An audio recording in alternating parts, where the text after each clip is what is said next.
এই দোয়াটা যদি কেউ পড়ে সে মারা গেলে ওই রাতে ফিতরাতের উপর মারা যাবে। ফিতরাতের প্রথম অর্থ কি বলছিলাম? সবাই বলতে হবে, কি বলছিলাম? তাহলে এই দোয়া পরে রাতা মারা গেলে সে মুসলিম হয়ে মারা যাবে, ঠিক কিনা? পড়েন আপনারা, এটা পড়েন। অনেকে হুজুর শুনিই তো নাই কোনোদিন, করবো কিভাবে? এই যে আজকে আলোচনা করলাম, এটা রেকর্ডে থাকবে, আপনারা শুনে মুখস্থ করে নেবেন। রাসূল সাল্লাল্লাহু আলাইহি ওয়াসাল্লাম বলেছেন যখন ঘুমোতে যাবা এই দোয়াটা পড়বা। দোয়াটা দেখেন কত চমৎকার।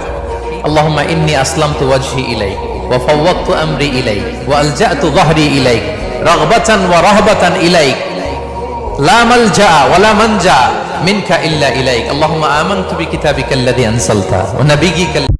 এই দোয়াটা যদি কেউ পড়ে সে মারা গেলে ওই রাতে ফিতরাতের উপর মারা যাবে। ফিতরাতের প্রথম অর্থ কি বলছিলাম? সবাই বলতে হবে, কি বলছিলাম? তাহলে এই দোয়া পরে রাতা মারা গেলে সে মুসলিম হয়ে মারা যাবে, ঠিক কিনা? পড়েন আপনারা, এটা পড়েন। অনেকে হুজুর শুনিই তো নাই কোনোদিন,